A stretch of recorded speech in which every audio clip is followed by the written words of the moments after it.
Hello class 12। आज हम अपने ऑर्गेनिक केमिस्ट्री के फर्स्ट चैप्टर का लास्ट टॉपिक पढ़ रहे हैं, जिसके अंतर्गत हम कुछ ऐसे हैलोजन यौगिकों का निर्माण या उनके बारे में पढ़ेंगे जिसमें एक से अधिक हैलोजन परमाणु होते हैं, जिनको हम नाम देते हैं पॉली हैलोजन यौगिक। ठीक है ना। तो जिसमें ज्यादा हाइड्रोजन होते हैं उन यौगिकों के बारे में पढ़ेंगे, जिसमें बहुत सारे यौगिकों के बारे में आपने पढ़ना है। तो आज की वीडियो में मैं कुछ 2-3 यौगिकों के बारे में आपको बताने वाला हूं कि किस प्रकार उनका निर्माण किया जाता है और क्या क्या उनका उपयोग होता है। तो जिसमें पहला जो पॉलीहैलोजन यौगिक है वो है डीडीटी। ठीक है ना। तो डीडीटी जो है वो एक जो फसलों को नुकसान पहुंचाने वाले जो कीट होते हैं उनको मारने के काम आता है, इसीलिए इसको हमें कीटनाशी के रूप में प्रयोग किया जाता है। इसका डीडीटी का जो फुल फॉर्म है वो है डाइक्लोरो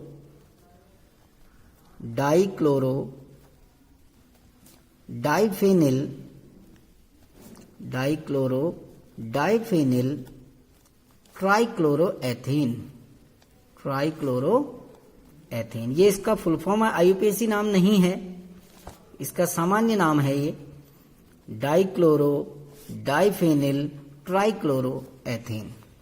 ठीक है ना। इसका आईयूपीएसी नाम अभी आपको मैं बाद में बताऊंगा, जब हम इसका निर्माण करेंगे तो वहां पर इसका आईयूपीएसी नाम आपको मैं बताऊंगा। तो इसका निर्माण कैसे होता है, देखिए डीडीटी का जो निर्माण है वो किस प्रकार से इस डाइक्लोरो डाइफेनिल ट्राइक्लोरोएथेन का निर्माण किया जाता है, हम उसके बारे में पढ़ रहे हैं। तो इसका निर्माण किया जाता है कि जब सांद्र H2SO4 की उपस्थिति में, जब सांद्र H2SO4 सल्फ्यूरिक अम्ल की उपस्थिति में क्लोरोबेंजीन की क्रिया, ठीक है ना, जब सांद्र H2SO4 की उपस्थिति में क्लोरोबेंजीन को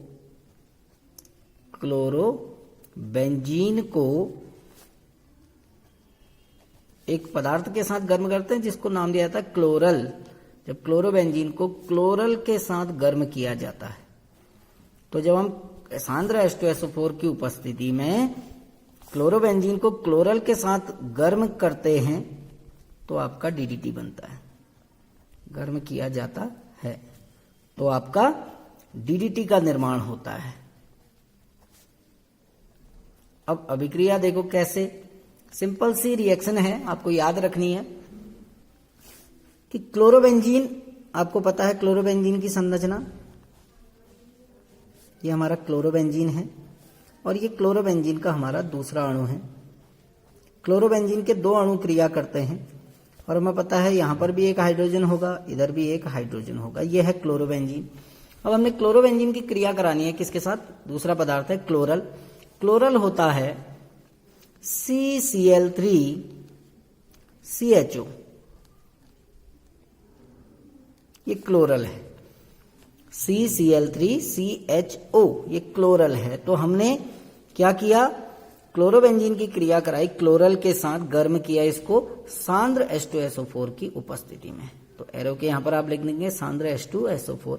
तो जब गर्म किया जाता है तो एक अणु जल का बाहर हो जाता है। आपको पता है जो सांद्र H2SO4 है वो एक निर्जलीकारक होता है, तो जल के एक अणु को निष्कासित करता है और जब इसमें से जल का एक अणु निष्कासित होता है तो हमारा डीडीटी का निर्माण होता है। देखिए आप ये जल के अणु को निकाल दीजिए और दोनों बेंजीन रिंग को इससे जोड़ दीजिए, आपका डीडीटी बन जाएगा। देखिए कैसे, 2 आपकी बेंजीन रिंग है, देखिए 2 क्लोरोबेंजीन के 2 अणु थे,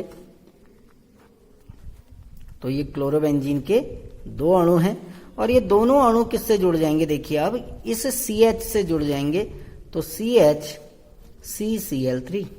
ये आपका कहलाता है डीडीटी, एक अणु जल का बाहर हो गया। अब इस डीडीटी का आईयूपीएसी नाम हम लिखेंगे। देखिए आईयूपीएसी नाम लिखने के लिए मैं दोबारा से इसकी संरचना बनाता हूं और बहुत इजी आईयूपीएसी नाम है। तो 2 क्लोरोबेंजीन के अणु आपस में जुड़े होते हैं किसके द्वारा, CHCCl3 के द्वारा, CCl3 यही है ना। और नंबरिंग करते हैं तो देखो 1 2, कार्बन की चेन यही है आपकी, तो हमने नंबरिंग कर दी 1 2 कर दी।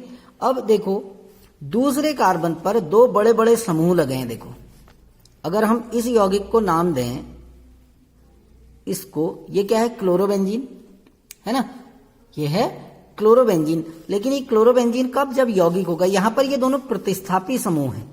अब आपको ये समझना है कि ये यौगिक ओरिजिनली क्या होगा। ये यौगिक होगा CH3CCl3, है ना। अब इसके क्या हुए, जो 3 हाइड्रोजनों में से 2 हाइड्रोजन प्रतिस्थापित हो चुके हैं, किसके द्वारा, बेंजीन रिंग के द्वारा। यानी ये जो क्लोरोबेंजीन का अणु है, इसने 2 हाइड्रोजनों को प्रतिस्थापित कर दिया। अब ये कौन से नंबर पे प्रतिस्थापित हुए हैं, 2 पे हुए ना। तो इसका जब आईपीएसी नाम लिखेंगे तो हम लिखेंगे 2,2, क्योंकि एक 2 इसके लिए, एक 2 इसके लिए। अब 2 बड़े बड़े यौगिक हैं। जब कोई यौगिक होता है तो डाई नहीं आता, बल्कि यौगिक का नाम आता है बिस। बिस किसके लिए प्रयोग हो रहा है, 2 बड़े यौगिक जुड़े हैं, बिस हो गया।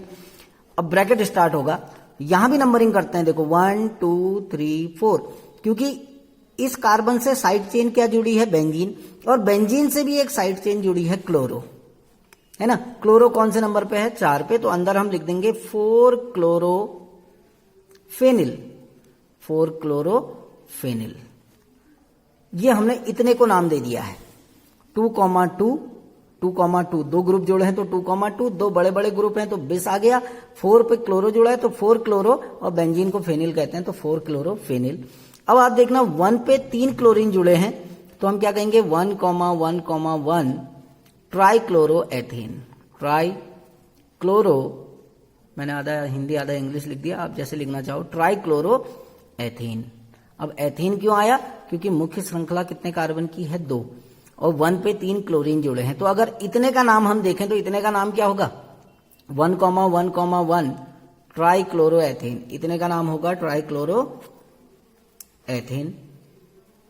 और इतने का नाम क्या होगा, 2,2 बेस 4-क्लोरोफेनिल, 4-क्लोरोफेनिल। तो दोनों को अगर हम जोड़ देते हैं तो ये पूरा यौगिक बनाता है। इसका पूरा आईयूपीएसी नाम क्या हो गया, 2,2 बेस 4-क्लोरोफेनिल 1,1,1 ट्राइक्लोरोएथेन। ये इसका आईयूपीएसी नाम है, ठीक है ना।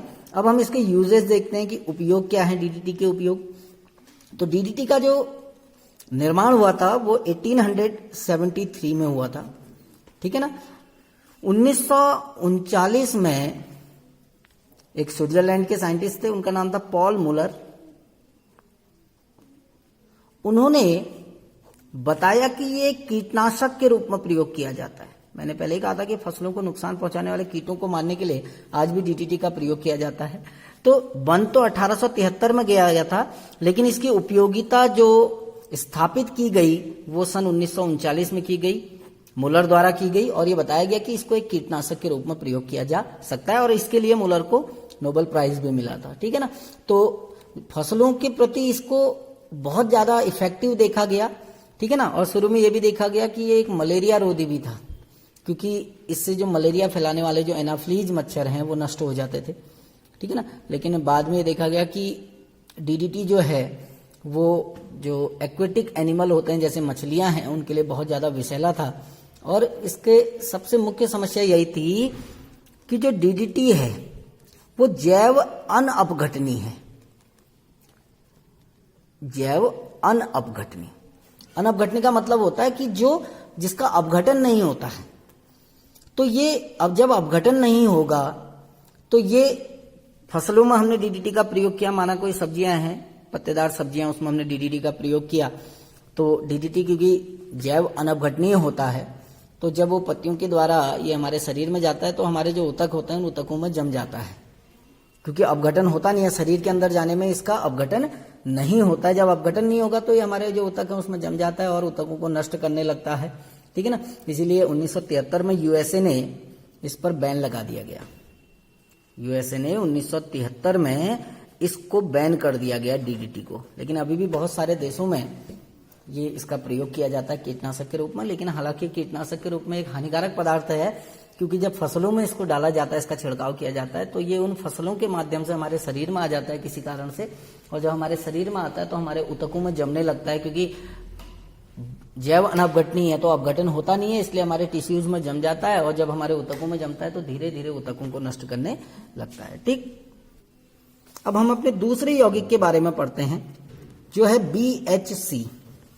BHC, इसका नाम है बेंजीन हेक्साक्लोराइड, बेंजीन हेक्साक्लोराइड, इसका फुल फॉर्म मैं लिख रहा हूं बेंजीन हेक्साक्लोराइड।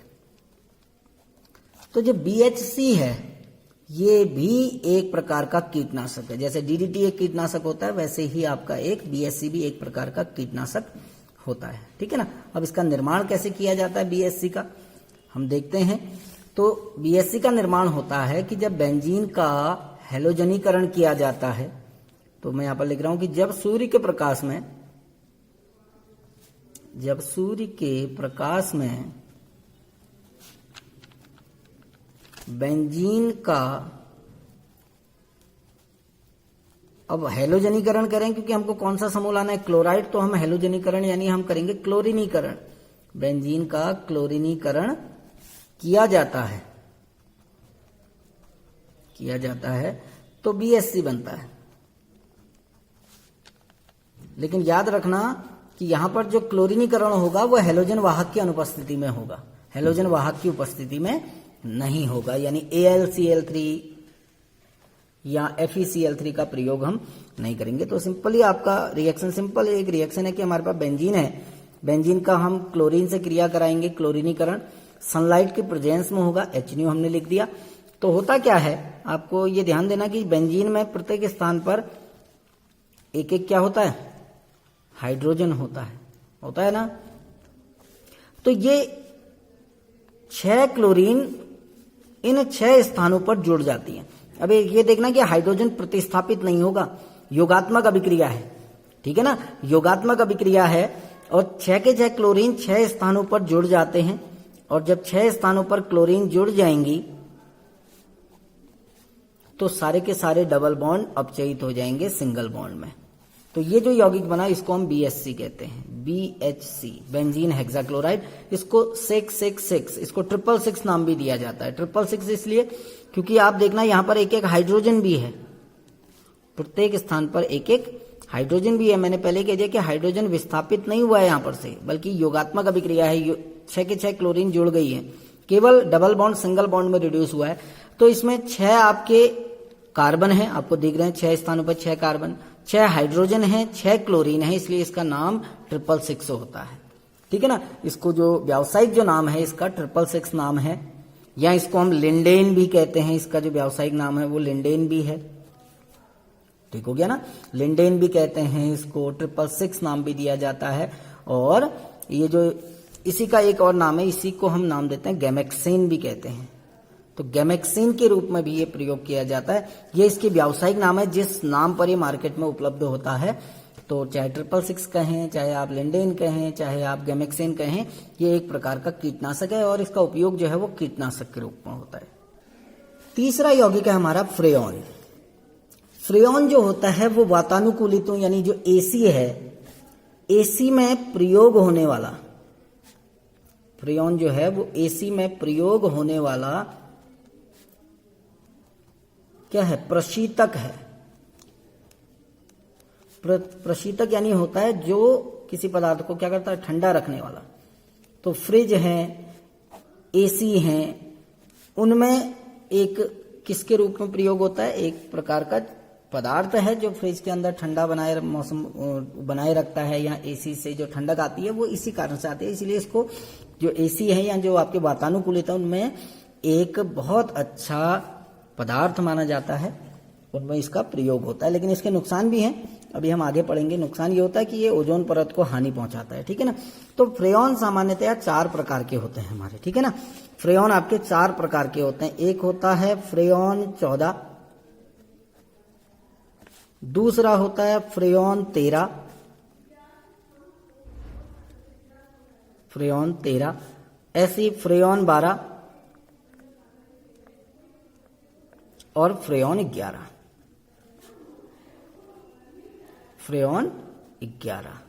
तो 4 प्रकार के फ्रेयॉन होते हैं। इनका जो फॉर्मूला है फ्रेयॉन 14 का वो होगा CF4, ठीक है ना। फ्रेयॉन 13 का होता है CF3Cl, एक एक फ्लोरीन कम होगी, एक एक क्लोरीन जुड़ेगी, इसका होता है CF2Cl2, इसका होगा CFCl3। तो इसमें जो सबसे ज्यादा प्रयोग होता है वो फ्रेयॉन 12 का प्रयोग होता है। ठीक है ना। जो वातानुकूलित या एसीज हैं उनमें सबसे ज्यादा प्रयोग आपका फ्रेयॉन 12 का होता है। अब फ्रेयॉन 12 कैसे इसका निर्माण होता है, तो ये बनता है SbCl3 की उपस्थिति में, यानी जो एंटीमनी ट्राइक्लोराइड है, यानी जब SbCl3 जिसका नाम है एंटीमनी ट्राइक्लोराइड उत्प्रेरक की उपस्थिति में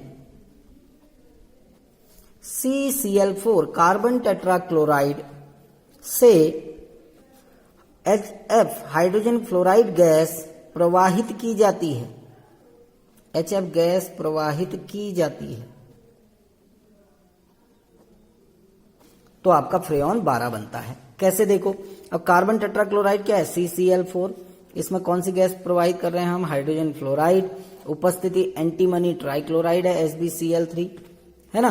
तो होता क्या है, ये जो 2 फ्लोरीन है 2 क्लोरीन को प्रतिस्थापित कर देते हैं, तो हमारा बनता है CF2Cl2 प्लस ट्वाइस HCl। तो सिंपल सा है फ्रेयॉन 12 का निर्माण। फ्रेयॉन 12 जो होता है वो हमने पहले ही बता चुके हैं कि वातानुकूलित जो है एसी वगैरह, उसमें एक प्रकार का जो पदार्थ ठंडा करता है उसके रूप में प्रयोग होता है, इसीलिए इसको हमने एक उत्तम प्रकार का, हमने इसको क्या कहा, प्रशीतक कहा गया है, ठीक है ना, प्रशीतक कहा जाता है इसको। हम दूसरा नाम देते हैं इसको, कूलिंग एजेंट भी कहा जाता है, कूलिंग एजेंट, क्योंकि ये ठंडा रखने का काम करता है, तो प्रशीतक के रूप में प्रयोग होता है। हालांकि जो विकसित देश हैं, यूएसए वगैरह जो विकसित देश हैं, उनमें इसका प्रयोग बंद कर दिया गया है, एरोसॉल के रूप में इसका प्रयोग बंद कर दिया गया है, क्योंकि ये ओजोन परत को हमारे नुकसान पहुंचाते हैं, ठीक है ना। तो आज हमने 3 प्रकार के यौगिक पढ़े, उनके उपयोग पढ़े, कल हम बाकी अपने नेक्स्ट यौगिकों के बारे में बात करेंगे। Thank you.